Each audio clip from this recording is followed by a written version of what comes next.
உண்டாகட்டும். இன்னைக்கு தலைப்புல ஒரு முக்கியமான காரியத்தை பேசி இருக்கிறாங்க. துவக்கம் என்பதை குறித்து பேசுறாங்க. துவக்கத்துல எப்படி முடிவெடுக்கணும் அப்படின்றத பேசுறாங்க. அதுல சூஸ், துவக்கத்துல எடுக்க வேண்டிய முடிவு என்ன? எதை தெரிந்து கொள்வது. இந்த ட்ரெஸ் எடுக்கலாமா, அந்த ட்ரெஸ் எடுக்கலாமா, இந்த கோர்ஸ் எடுக்கலாமா, அந்த கோர்ஸ் எடுக்கலாமா, இந்த மாப்பிளையை பார்க்கலாமா, அந்த மாப்பிளையை பார்க்கலாமா, சரிங்களா? இதில் தான் முடிவு. சூஸ், தெரிந்து கொள்வதில் எடுக்க வேண்டிய முடிவு. அதை எப்படி எடுக்க சொல்லி ஆண்டவர் சொல்றாரு. ஒரு மனுஷனை தெரிந்தெடுக்கும் போது, ஒரு நபரை தெரிந்தெடுக்கும் போது அவனுடைய வெளித்தோற்றத்தை பார்த்து தெரிந்தெடுக்காமல் உள்ளத்தை பார்த்து தெரிந்தெடுங்கள். முகத்தை பார்த்து இல்ல, இருதயத்தை பார்த்து நீங்கள் முடிவு செய்ய வேண்டும் என்பதை சூசன்ல ஆண்டவர் சொல்றாரு. அப்படி தெரிந்தெடுக்கும் போது, முதல் கட்டம் நம்ம தெரிந்தெடுக்கும் போது ஆண்டவருடைய சமூகத்தில் இருந்து அவருடைய இன்ஸ்ட்ரக்ஷன்ஸ். சாமுவேலுக்கு என்ன இன்ஸ்ட்ரக்ஷன் வந்துச்சு?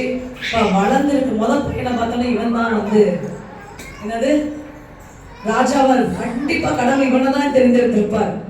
ஏன்னா வளர்த்தியா இருக்கிறான், ஜெய்ஜாண்டிக்கா இருக்கிறான், பார்க்கவே ராஜாவா தான் இருக்கணும்.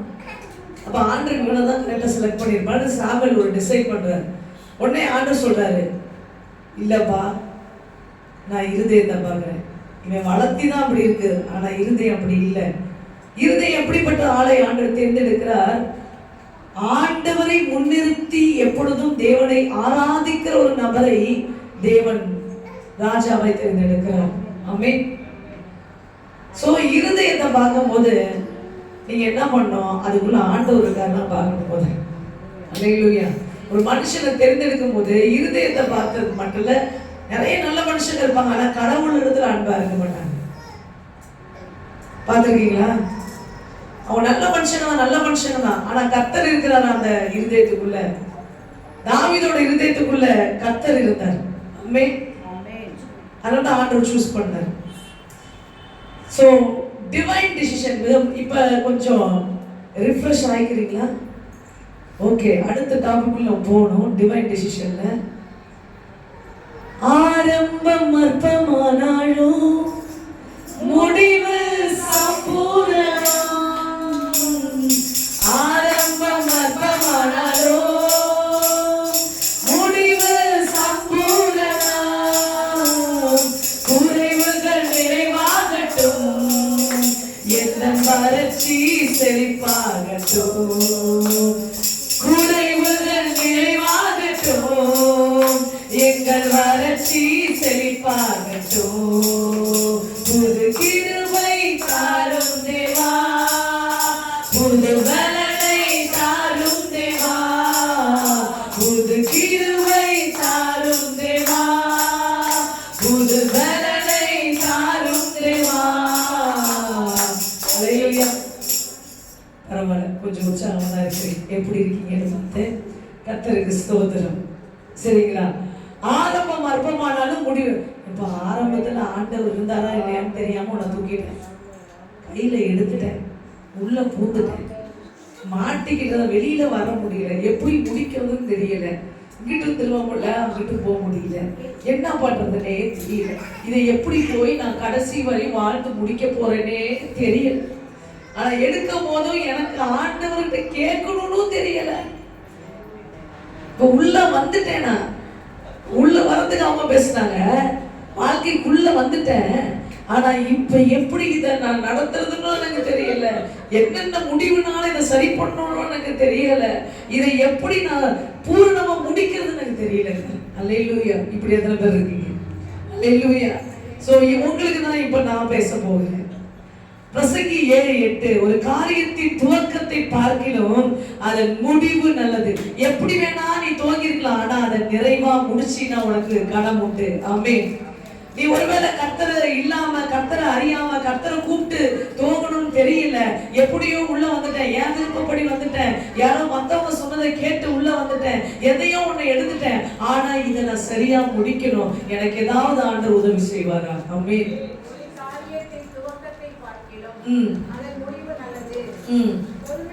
பெருமை உள்ளவனை பார்க்கலாம் பொறுமை உள்ளவன் உத்தமன். அல்லேலூயா.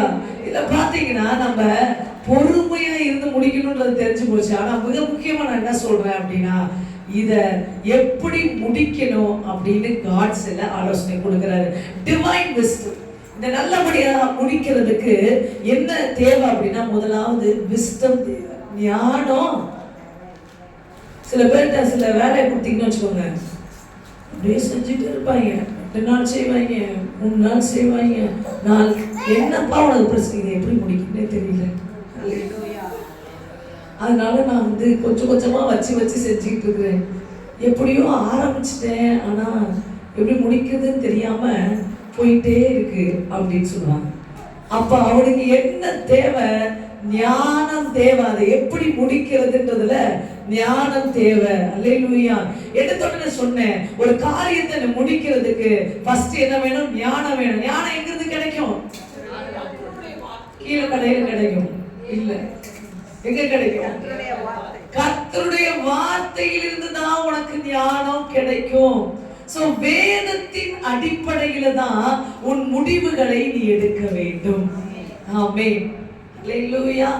வேத வசனம், கர்த்தர் என்ன சொல்லுகிறார்? ஒரு திருமண காரியமானாலும் சரி, ஒரு வேலைக்கான காரியமானாலும் சரி, எல்லாத்துக்கும் இதுல பதில் இருக்கு. எத்தனை பேர் ஒத்துக்கிறீங்க? வாழ்க்கைக்கான எல்லாத்துக்கும் பதில் இருக்கு. சோ வசனத்தை படிக்கணும். இந்த காரியத்தை எப்படி ஆண்டவர் செய்ய சொல்றீங்க அப்படின்னு வார்த்தையை படித்து வார்த்தையில முடிவெடுக்கணும். ஆமென். உன் முடிவை எப்படி எடுக்கணும்? வசனத்தின் அடிப்படையில் எடுக்கிறது தான் ஞானத்தின் முடிவு. அல்லேலூயா. அடுத்ததாக முடிவு எப்படி திரும்ப எடுக்கணும்? எபிரேயர் 12ஆம் அதிகாரம் 1 வசனம். இது ரொம்ப அவசியமானது. உங்க வாழ்க்கையில் நீங்க நிறைய டிசிஷன் எடுக்க வேண்டியது வரும்.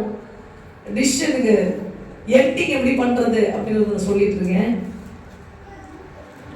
எபிரேயர் 11:12 படிக்கலாம். எபிரேயர் 12:1. ஆகையால் மேகம் போன்ற இத்தனை திரளான ஜனங்கள் நம்மை சூழ்ந்து கொண்டிருக்க, திரளான ஜனங்களா சாட்சிகளா? சாட்சிகள் நம்மை சூழ்ந்து கொண்டிருக்க, பாரமான யாவற்றையும் நம்மை சுற்றி நெருங்கி நிற்கிற பாவத்தையும் தள்ளிவிட்டு விசுவாசத்தை துவக்குகிறவரும் முடிக்கிறவருமாயிருக்கிற இயேசுவை நோக்கி நமக்கு நியமித்திருக்கிற ஓட்டத்தின் பொறுமையோட ஓடக்கடவோம். அப்ப இரண்டாவது நீ முடிவு எப்படி எடுக்கணுமா? சாட்சிகளை கேட்டு அதை விசுவாசித்து உன் வாழ்க்கையில முடிவு எடுக்கணுமா? ஆமென். இருக்கீங்களா? சாட்சிகள் என்ன சாட்சிகள்? 11ஆம் அதிகாரத்தை போய் பார்த்தீங்கன்னா அத்தனை சாட்சி சொல்லப்பட்டிருக்குது. 11ஆம் அதிகாரத்தின் முதல் வசனம் என்ன? ஆமென். அப்புறம் அதனால முன்னோர்கள் யாரு? இஸ்ரவேலர்கள். எப்படி சாட்சினா என்ன? கர்த்தர் உன் வாழ்க்கையில் செய்த நன்மை, அதான சாட்சி. கேக்குறீங்களா? நான் புரியுற தமிழ் தான் சொல்றேன். கர்த்தர் உன் வாழ்க்கையில செஞ்ச நன்மையை தான் நீ என்ன பண்ற? சாட்சியா சொல்ற. அந்த சாட்சி முன்னோர்களின் சாட்சி. யாரு? ஆபிரகாமுக்கு எப்படி நன்மை செஞ்சாரு, ஈசாக்குக்கு எப்படி நன்மை செஞ்சாரு, யாக்கோபுக்கு ஏன் பழைய ஏற்பாடு எழுதப்பட்டிருக்குது? அது ஒரு சாட்சி ஆகமோ. உனக்கு முன்னாடி ஓடி அவன் நடந்த விதத்துல அவன் தேவன் இடைப்பட்டு அவன் வாழ்க்கையில் நன்மை செஞ்சு அவன் சாட்சியா நிக்கிறான். ஆமென். அத்தனை சாட்சியும் எபிரேயர் 11ல சொல்லப்பட்டிருக்குது. ஆமென். அந்த சாட்சிகளை விசுவாசித்து உன் வாழ்க்கையில முடிவெடுக்கணுமா? அல்லேலூயா. சில பேர்லாம் பாத்தீங்கன்னா நல்லா கவனிங்க, 15 வருஷமா என் கணவர் குடிச்சிட்டே இருக்காரு. குடி 15 இயர்ஸ் குடி. திடீர்னு ஒரு ட்ராக்ஸ் விழுவும் உனக்கு. நீ ஆனா தவறாம ஆராதனை போயிட்டு இருக்கு.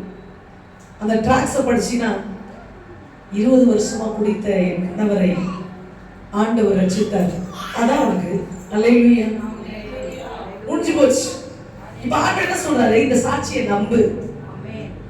அவனுக்கு நன்மை செஞ்சனா அவனுக்கு நன்மை செய்ய தானே இருக்குன்னா உனக்கும் செய்வேன்னு நம்பி முடிவெடு. விசுவாசத்தின் அடிப்படையில் முடிவுகளை எடுக்க வேண்டும். எதை விசுவாசிக்க வேண்டும்? சாட்சிகளை விசுவாசிக்க வேண்டும். ப்ராடக்டே ஒரு என்ன சொல்றது, மேனுஃபேக்சரே பிரச்சனையா இருக்கும் சில பேருக்கு. மேனுஃபேக்சர் என்ன பிரச்சனை பார்த்தீங்கன்னு சொல்லுங்க, எங்களுக்கு மீட்டிங்ல ஆண்டவருக்கு நன்மை செஞ்சாருன்னு உடனே சில ஆளுக்கு ஊழியக்கார பணம் கொடுத்து சொல்ல வச்சிருப்பாரு. அப்படின்லாம் யோசிக்கிற ப்ராடக்ட் என்னன்னா, அவனால உலகத்துல அவனையும் நம்ப முடியாது, யாரையுமே நம்ப முடியாது, சந்தேகத்துல நிரம்பி கிடக்கிறான். இதெல்லாம் இப்படி நடக்குமா? காண முடியாத நடந்தானா, காது கேட்கறதெல்லாம் கேட்டான், ஏதோ காசு கொடுத்து நிக்க வச்சிருக்கேன், நீ கடைசி வரை அற்புதத்தை பார்க்க முடியாது. ஆனா நீ அதை நம்பி பாரு, விசுவாசித்து உன் வாழ்க்கையில அதை நடக்கணும்னு கேட்டு பாரு, அப்ப முடிவெடு. அதான் அந்த சாட்சியை பார்த்து விசுவாசித்து ஒரு முடிவெடு, இது என் வாழ்க்கையில் நடக்கணும்னு சொல்லி முடிவெடு, அது நடக்கும். ஆமென். ஹல்லேலூயா. சோ ரெண்டாவது நான் சொல்லிட்டு இருக்கிறேன், விசுவாசத்தின் அடிப்படை. முதல் வேத வசனத்தின் அடிப்படையில் முடிவெடுக்க வேண்டும். இரண்டாவது சாட்சிகளை விசுவாசித்து முடிவெடுக்க வேண்டும். ஒருவேளை உனக்கு சாட்சிகள் வெளியே இருந்து வரல, வேதத்துல இருக்க சாட்சிகளை நம்பு. ஹல்லேலூயா. சிம்சோன் இஷ்டப்படிக்கு தான் போயிட்டு இருந்தாரு. அவருக்கு சொன்னாங்க, பெலிஸ்தீர் பொண்ணு வேணாம், இல்ல எனக்கு அதான் என் கண்ணுக்கு சூப்பரா இருக்குன்னாரு. எதையுமே கேட்க மாட்டார். கடைசியா போய் எல்லாத்தையும் இழந்தோட, கண்ணும் போனோட, ஆண்டவரே எனக்கு இறங்குனாரு. ஆண்டவர் இறங்காம இருந்தாரா? அப்படி சொன்ன பேச்சு கேட்காத முரட்டாட்டத்தனத்தை புடிச்ச ஒரு சிம்சோனுக்கு ஒரே ஜெபத்துல இறங்கினாரு. அது யாருக்கு எழுதி இருக்குது? உங்களை சுத்தி இருக்க முரட்டாட்டத்தனங்கள் எல்லாம் நீங்க நம்புங்க. அல்லேலூயா. முரட்டாட்டத்தனமா இருக்கிறவங்க ஆண்டவரை நோக்கி கூப்பிடணும். அப்பா உங்களை பிடிக்கணும், நீங்க ஜெபம் பண்ணுங்க. சிம்சோனோட தாயாரும் தகப்பனாரும் ஜெபிச்சிருப்பாங்க. அல்லேலூயா. இவன் திட்டத்தை விட்டுட்டு போறானே, திட்டம் தெரிஞ்சவங்க யாரு? சிம்சோனோட தாயும் தகப்பனும் தான். சிம்சோனுக்கு என்ன திட்டம்ன்றது நல்லா தெரிஞ்சவங்க ரெண்டு பேர், அது சிம்சோனோட தாயும் தகப்பனும். ஏன்னா சிம்சோனை கொடுக்க போறேனே தாயிட்ட தான் ஃபர்ஸ்ட் சொல்றாரு. அவர் தாயின் தகப்பனும் இந்த காரணத்துக்காக தான் சிம்சோன் பெலிஸ்தியர்களை அழித்து, என்ன சிம்சோன் நோக்கம்? அழிக்கணும். என்ன முடிக்க மாட்டேங்கிறீங்களே? பெலிஸ்தியர் இஸ்ரவேல் நான் கம்ப்ளீட் பண்ணிருக்கேன். பெலிஸ்தியர்களை அழித்து இஸ்ரவேலரை ரட்சிக்க வேண்டும், காப்பாற்ற வேண்டும். சாத்தானை அழித்து கர்த்தருடைய பிள்ளைகளை காப்பாற்ற வேண்டும். யாரோட வேலை? சிம்சோனோட வேலை. சாத்தானை அழித்து கர்த்தருடைய பிள்ளைகளை காப்பாற்ற வேண்டும். யாருடைய வேலை? சந்தோஷம். ஒன்று நாச்சும் பொழைச்சிச்சு. யாரோட வேலை? இயேசு நாமம் தரித்திருக்க உங்கள் என்னுடைய வேலை. எல்லா கர்த்தருடைய பிள்ளைங்க சாத்தானை எதிர்த்து அவர்களை காப்பாற்ற வேண்டியது நம்மள ரட்சகர்கள். விசுவாசிக்கிறீங்களா? அவ குடும்பத்துல அவ பிரச்சனைக்காரங்களும் தெரிச்சு ஓடுறீங்க. அல்லேலூயா. யாரையும் ரட்சிக்க நான் நிற்க மாட்டேன். அவனுக்கு பின்னாடி இருக்க சாத்தானை அழிச்சு அவனை அழித்துக் கொண்டிருக்கிற நுகங்களை முறைத்து அவனை ரட்சிக்க வேண்டிய மிகப்பெரிய ரட்சகர்கள். சிம்சோனை போல நம்ம ரட்சகர்கள், கிதியோனை போல ரட்சகர்களாக கர்த்தர் வைத்திருக்க. ஆமென். அல்லேலூயா. இருக்கீங்களா? உங்க குடும்பத்துக்கு ரட்சிப்பை கொடுக்கிறதுக்கு தான் உங்களை முதல்ல ரட்சித்தாரு. அதனாச்சும் நம்புறீங்களா? உங்க குடும்பத்தையே காப்பாத்துறது தான் ஒன்ன முதல் காப்பாத்துற. ரட்சிப்புன்னு ஒண்ணுமே புரியாது. தமிழுக்கு வரும் இன்னும் தமிழுக்கு.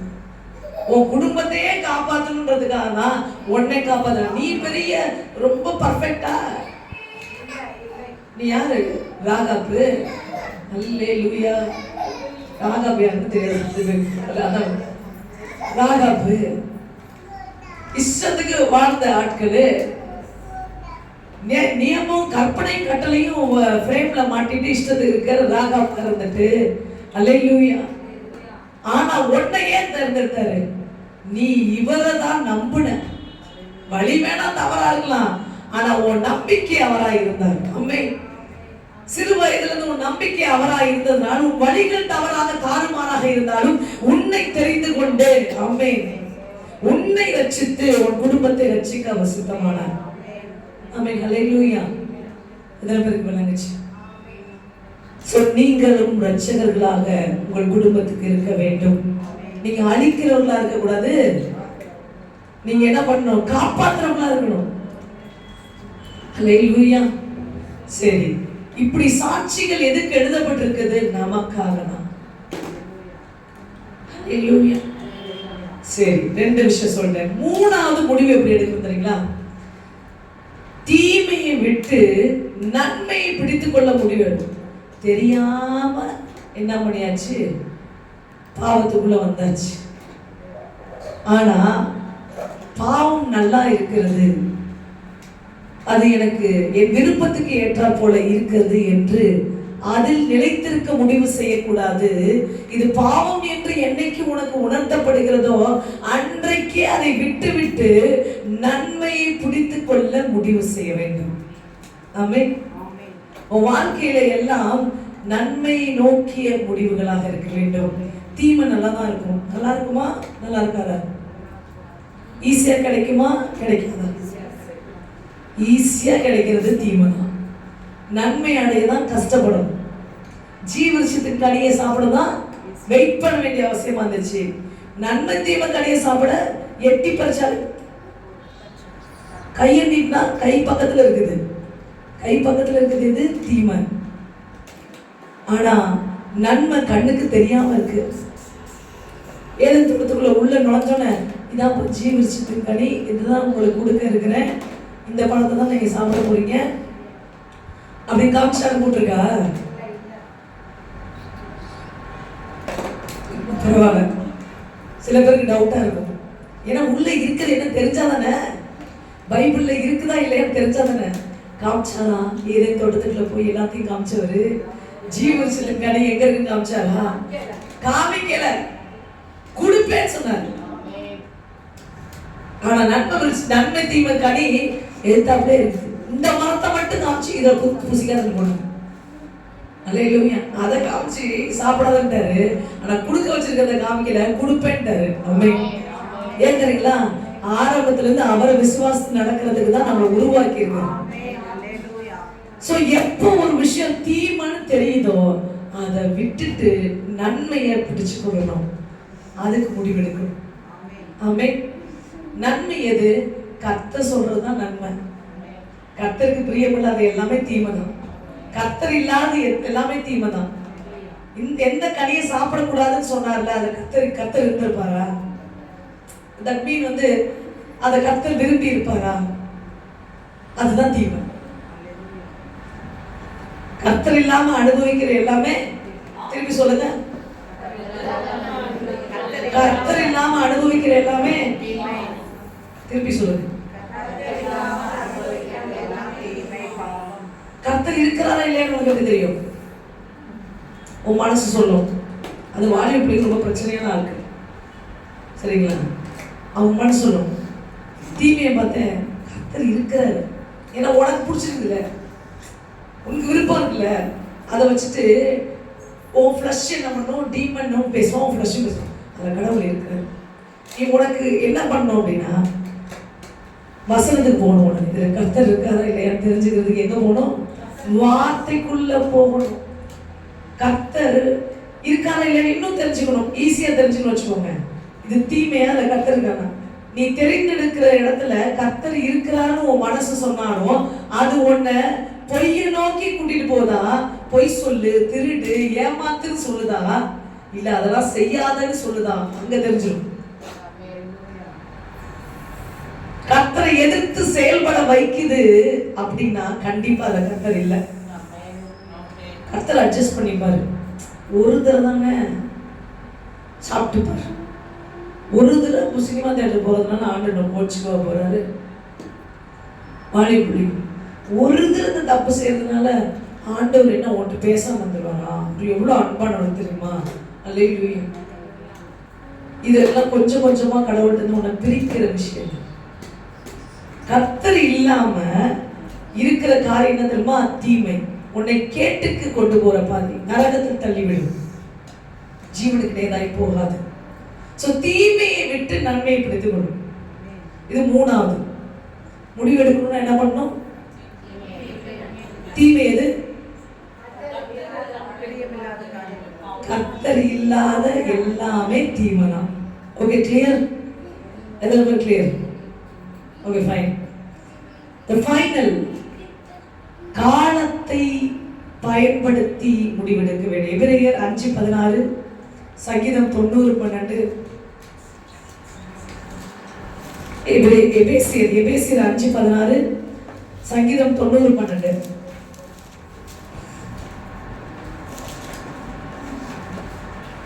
நாங்கள் ஞான இருதயம் உள்ளவர்களாகும்படி எங்கள் நாட்களை என்னும் அறிவை எங்களுக்கு போதித்தருளும். அடுத்தது 5:16 படிங்க. நாட்கள் பொல்லாதவையானதா காலத்தை பிரயோஜனப்படுத்துங்க. சில பேர் இப்ப முடிவு கேட்டீங்கன்னு வச்சுக்கோங்க, நாளைக்கு சொல்றேன், நாளைக்கு சொல்றேன், 2 வருஷம் கழிச்சு சொல்றேன், 1 வருஷம் கழிச்சு சொல்றேன், நான் கடைசி வரை முடிவு எடுக்க மாட்டேன். அல்லேலூயா. காலத்தை பிரயோஜனப்படுத்தி கொண்டு தக்க சமயத்துல எடுக்கிற முடிவு. இப்போ உங்க வீட்டுல வந்து வீட்டுல விட்டுருங்க, ஏதோ ஒரு இடத்துல ஒரு ஆப்ரேஷன் பண்ணலாமா வேணாமான்னு முடிவு எடுக்க சொன்னா, நான் ஒரு 2 வருஷம் கழிச்சு முடிவு எடுக்கிறேன்னா கதை என்ன ஆகும்? எப்பா ஆப்ரேஷன் பண்ணலாமான்னு முடிவு எடுப்பா அப்படின்னா, நான் ஒரு 2 வருஷம் எடுத்துக்கிறேன் அப்படின்னா, அப்ப அங்க என்ன அவசியம்? அந்த டைம்குள்ள முடிவு எடுக்கணும். வாழ்க்கையிலையும் குறிப்பிட்ட காலத்திற்குள்ள, தேவன் கொடுக்கிற காலத்துக்குள்ள முடிவு எடுக்கணும். காலத்தை பயிர் செய். காலத்தை விட்டுட்டீங்கன்னா திரும்ப கிடைக்காது. சோ